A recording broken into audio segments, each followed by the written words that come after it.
Back together. Hopefully you guys got a chance to check out a bunch of apps from your peers. If you didn't get, well, hopefully you got three feedback on three. If you didn't get to it, it is okay. This is something we can definitely come back to. I'm not going to grade this for a couple days, so make sure you get three, whether it's today or another day. Totally fine. I'm going to put the slides in the chat so you guys can follow along. And so we're going to move into sort of the sort of lecture portion tonight. Tonight the focus is applying the concept of conditionals to your apps. And just as a quick sort of like a refresh, the idea or like my concept for this class is that I'll be introducing a concept probably beginning of the week. We get a chance to practice the concepts usually in code.org or Blockly or one of those platforms, and then there'll be a chance to apply the app in Thunkable. I am not a big fan of tests or exams. I don't know that they actually capture what I want to see. They don't really capture people's ability to use concepts. I think that much more comes through actually building something. So that's what we'll be doing tonight. So I just also want to mention from the homework, or rather from the work on Tuesday, there were two really tricky levels on code.org. So I will quickly just show you guys how to do that, and then we'll move on to the content. So the first one that I thought was really tricky was lesson 11, puzzle 9. And what you needed to do here was it wants this little B character to go all the way around. And obviously you could just sort of do it sequentially with the blocks, and you could probably cover everything. But I wanted to do it within a certain amount of blocks. So the way I got to have it set up is 3 times you should move forward. So 1, 2, 3. And then when you get to the clouds, it's gonna check the condition if it's at a flower and get the nectar, or else make honey. And then we want to do this 4 times. So if this was challenging, it should look like this. And put it in repeating 4 times. And it kind of looks like that. And we'll run it. All right, there he goes. All right, I'm not sure how I messed this up, but it's close to that. And for the interest of time, we'll just move forward.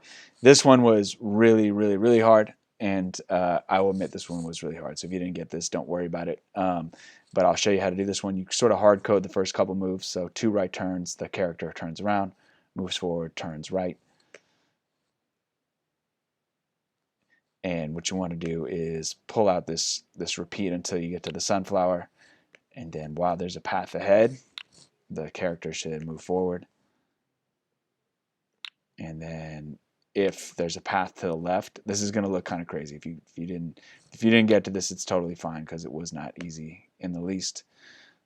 And so if you got to this point where you're repeating this process of moving ahead while there's a path ahead, so it should hit this wall, and then anytime it hits a wall, it should look to the left, and then it will do this kind of crazy route here. It should look like this. And hopefully it moves a little faster. There he is.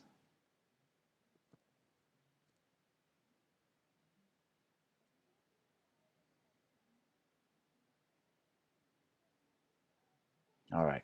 So once again, hopefully you guys got a chance to work through both those levels. If you didn't get these specific puzzles on your own, don't worry too much about it. All right.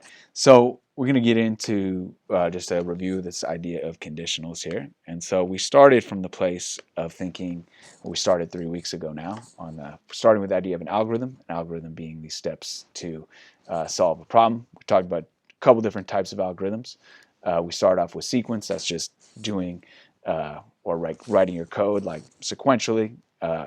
With the idea that we're getting into this week is with using conditionals. It's a concept known as selection, and we'll get into loops and iteration later. So the sequence is pretty straightforward. It's just like a specific order. There's not any real variation to it, and we saw that in our very first activity with code.org. Selection gives us the ability to write multiple pathways into a program so that the program has to make a choice in which code it's going to run. And so the way we express or write selection with an algorithm is with if statements and conditionals. So those are some things that you guys saw on Tuesday. We use the if statement to check if a conditional is true or false. And then based on whether it's true, it would do one thing. And if it's false, it'll do something else. The terminology that we'll often see is if else. what we're checking, the if statement checks, is a condition. So in this particular example, if it's raining, that's the condition that it's checking. And if that's true, the program will go one way. And if it's false, the program will go a different way. So in this case, the condition being checked, if it's raining, and the entirety of that code is the if statement. So if it's true, do one thing, false, do another. Again, the if statement is checking if the condition is true. You can represent that through sort of a visual here where you can just see if it's raining, you'd go on one path, and if it's not raining, you would go on another path. You may have noticed there's a couple different types of conditionals that we saw. So we start off with the if statement, the basic if statement. So we have the if it's raining, then you need to get an umbrella. So there's one condition that's being checked, that's if it's raining, and then one option that it gives you, get an umbrella. There's if else, which is still only checking one condition. The condition in this case is if the traffic light is red. But this time it gives us two options. So then if else, we have one condition that it's checking, but it's giving us two options that then stop or else continue. Again, this if statement is just one option. So if it's true, for any true, you need an umbrella. If the condition I'm hungry is true, then you should eat. If the traffic light is red, then you must stop. So you get one option with the if statement. If else, we're getting two options. It's still only checking one condition. So if it's a weekday, I need to get up at 8 or else you can sleep in. So you have two options there. If my clothes are dirty, I need to wash them or else I can keep wearing them. Two options. And if a traffic light is red, then you need to stop or else you should go. Two options. So the if else gives us two options. And there's one more thing you're going to need to be aware of today. And this is the idea of if, else if, and else. And when we add the else if, number one, it gives us multiple conditions that it's checking. So not just one thing, it will check for multiple things. And you can start to build more options or pathways into your program. So the if statement, you only get one option. So if this is true, we're going to do this. The if else gives us the option of, gives us still only checking one condition, but there's two paths off of the if else. So it's do this or else do that. But the if else allows us to sort of start to get more sophisticated. We can check multiple conditions and it will start to give us more options or pathways that our programs can run on. I'm going to show you what this looks like. So I'm going to build a sample app for you. I'm going to call this the ABC app. And all this app is going to do is I'm going to put in a label and I'm going to change, the label is going to have a letter. It's going to be an A, a B, or a C. And when we click the change letter button, it should go from A to B to C and back to A. And we're going to build this using, or I'm going to build this using a conditional. There's a new block that you're going to see, and this is what we will call a logic operator. And so these are basic sort of, in this case, they're just like basic mathematical operators, and they allow us to evaluate whether a condition is true or not. So what we're going to see in this example is we're going to set the labels text, and when we click the change letter button, we're going to have this condition. The condition that's going to be checked is whether or not the text is equal to A or B or C. And we're able to check it using these logic operators. You're also going to see how to change to sort of like mutate the conditional block in Thunkable. So the first block you'll see will either say, I think you can either pull out the if do or the if do else, but you have to click on that blue, it's called a rotary. So you click the blue rotary and it'll give you an option to add in more sort of branches to your condition. I'll show you what that looks like as well. Let me get into this. The first thing I'm going to do is build my user interface. So this should be pretty quick. I need a label.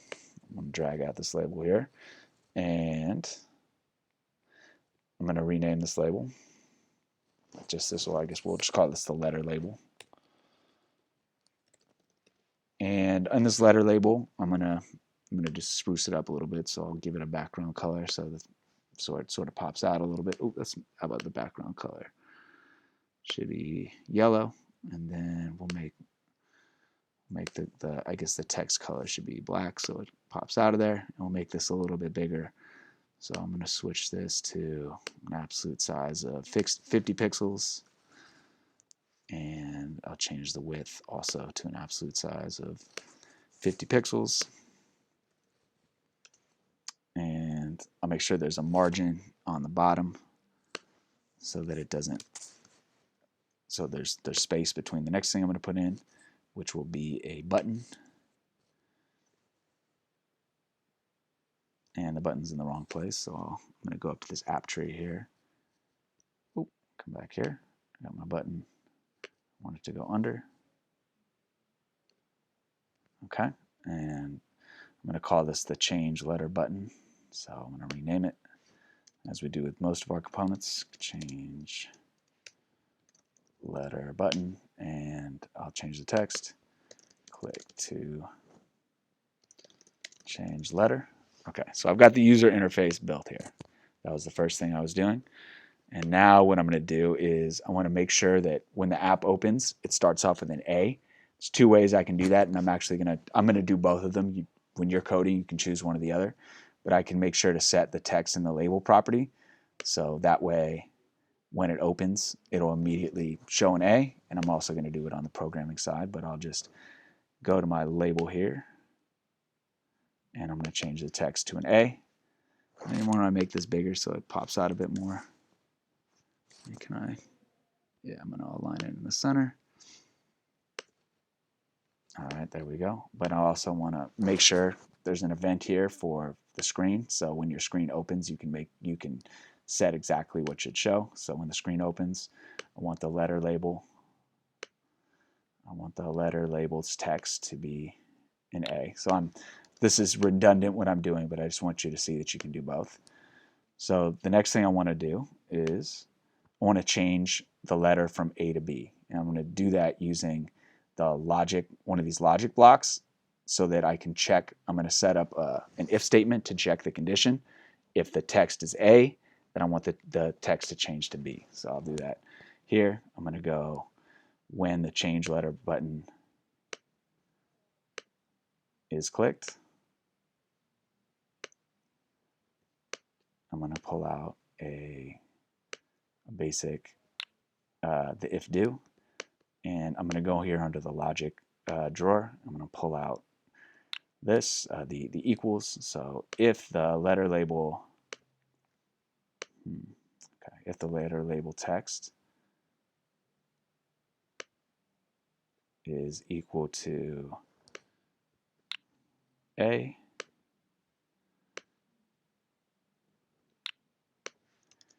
then I want it to change. If it's already A, so give me 1 second. All right, so when I click the change letter button, I want the if statement to check the condition. The condition that I want to check is if the text is equal to A, then I want the label to change directly to B. So we can test this out, make sure it works. So on opening, the label is A, and if I click the change letter, it turns to B. So we know that our condition is working basically. So the next thing here is, why don't I just do the same thing twice? So why don't I have one if statement. We know that it works. It goes from A to B. What if I did this? What if I coded it so that I just added one more if statement and it went from B to C? Thinking about if I started just from the beginning, if the app just opened, what would happen if I clicked the button once? What would happen on the first click? Why don't you guys take a second to think about that? Imagine this app opens and it should open on the A. And I click the change letter button once. I want you to think about it real quick, and you can write it in the chat. What do you think happens the very first time if this is the code that I use, because we know the if statement worked? What happens if I just write the exact same if statement, add this in? What's going to happen when I click the first time that I click the change letter button? I want you guys to write it in the chat if you have some ideas you're open to sharing. Okay, James has an idea. Does anyone else have a different idea before we code this up?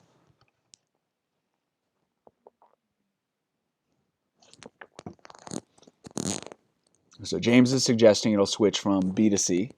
Carlo agrees. Does anyone else have a different thought? What happens the very first time if I only click the change letter button once? Okay, let's take a look. So if I want to do, okay, Blade says it will change to C. We have other people who think it'll change from A to B.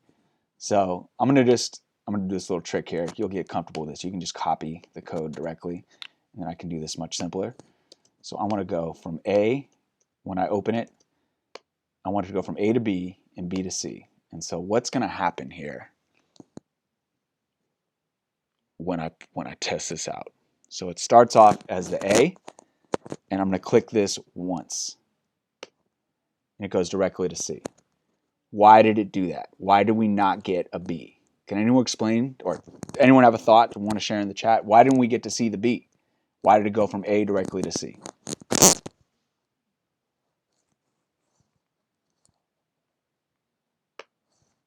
Because it ran through both if statements. Okay. On that one click. Andrew, say that one more time. Explain to us what happened here.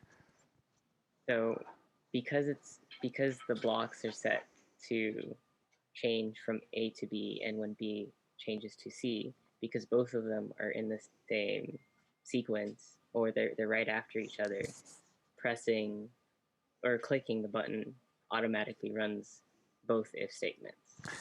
That's correct. So what Andrew just said is correct. What happened here is we have two if statements back to back, and based on our first concept that we talked about the first day of sequence, when this event was triggered, when we clicked the button, it ran through the code in sequence. So it actually did change from A to B, but we didn't see it because programs run in milliseconds. So it went from A to B, but B to C because both of these pieces of code ran at the exact same time, and so we never got to see the B. Technically it did go A to B to C, but we didn't get to see it. It went straight from A to C is what we saw. So we need to code this slightly differently than this. Even though the if statements were correct and they were working, I guess, correctly behind the scenes, it's not quite what we wanted to see. Here's another challenge to think about. What if we did it this way? What if we added an else and we said if the condition is if the letter label is equal to A, we'll go to B, but then if it's not A, it'll go to C. What happens if we click this A to B? Well, this one's not quite as interesting, but what happens if we click this 3 times? Think about what happens if we click this 3 times.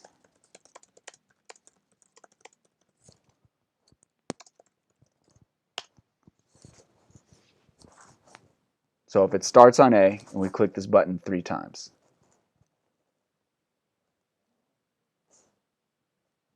We have one answer.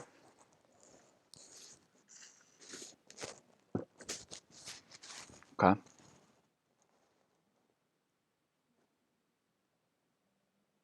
Okay. James, do you want to tell us why it'll get stuck on C?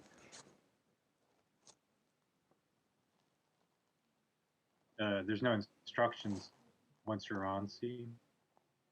Okay, so do anything else. That's correct. So once we're on C, so the first time we click it, it'll go to B, and then the second time we click it, it'll run through the same code. And if it's not A, then it won't go to B because it's already B. It'll go to C, but we don't have any ability to get back to A here. So just having an if, do, else is not going to be enough. We're going to need to do a bit more code. And the solution is something you're going to use multiple times tonight, is you're going to have to get comfortable using the if, else. Because one, this will allow us to check multiple conditions, because we want to be able to check if the code is equal to A, if it's B, or if it's not either. And then we need multiple options and multiple pathways. So what we're going to do here in this code is I'm going to take this code out, and I'm going to click on the rotary here so I can expand it. Well, ideally it'll expand. Okay, so I want to do a couple things here. We're going to need an else, and we're going to need an else if. So what should happen here is if it's equal to A, then we'll switch it to B. If it's equal to B, this is the second condition we're going to be able to check, then we'll move it to C. But if it's not A or B, meaning it's already C, we want to switch it back to A. So I'm going to duplicate this, and pop this in, and I'm going to switch it back to A. So let's test this out.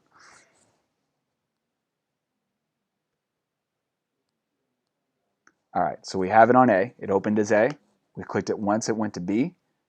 We clicked it again, it went to C. And we click it. Oh, what's going on here? Did I get this wrong? Okay. If it's equal to A, it goes to B. If it's B, it should go to C. But if it's neither, it should go back around to A. What is going on here? Okay. Come on, Thunkable. What is the problem? All right, A, B, B to C, C to A. There it is. It was just lagging on us. Okay, so it actually worked. So the key for tonight is you're going to build 2 different small apps. And each one you're going to need to utilize the else if, because you're going to be checking at least 2 conditions. The second app you're actually going to be checking 3 conditions. So and so you should see that you can actually add another condition if you wanted to. You could add another else if, and so you can continuously use it to check multiple conditions. You can add as many if you want. So this is what you guys are going to be doing for the next hour. Is we have so we have a challenge for you on Canvas that I want you to take a look at, and just to get yourself thinking about what we just did. So we have a challenge where you want to move through a couple button colors, and it's a traffic light challenge. So it goes from green to yellow, yellow to red, red to green. What would happen if this is pressed once, and why? The apps you're building tonight are the first conditionals app is called the traffic light. There's no template or video tutorial for this. You just have to you'll build it off the instructions. Actually, we'll talk about this in a second. What happens is you do basically the same thing that we just did. So you add a button, and the button's going to change the background color. And so when the color button is pressed, you should set the background to green. You'll go from green to red and red to green. Do that with the if else. And then you got to code it to go from green to yellow, yellow to red, and red to green. And you're going to need the else if. So you're checking 2 conditions. You'll be checking if the background is green, if the background is yellow. If it's neither, it should go back to, that means it's red. It should go all the way back around to green. And then the second app you're going to build tonight is basically the same concept. Is you're going to build a Warriors slideshow. Since USF is in San Francisco, lots of us are natives, sure Warriors fans, you build a Warriors app. So you'll build a basic user interface. This one does have a template. So on 3.8, you'll have to click through and get the template because I gave you the images. So the first image that should show up is Steph Curry. And when you click the next button, you'll go from Steph to Clay back to Steph using a if do else. And then when you click, you'll expand it to have an else if. So you'll be able to check 2 conditions. Is it Clay? Does the image equal Steph? Does the image equal Clay? And if it's on Clay, it needs to go to Draymond. And if it's not if it's already on Draymond, it needs to loop all the way back around to Steph. And then the final challenge is we gotta respect Andrew Wiggins. So we got to add Andrew Wiggins in there as well. So you'll need a second else if that you'll put in. So you'll be checking 3 conditions in that app. And that's what we're working on tonight. If you're ready to get started, you can. I have one more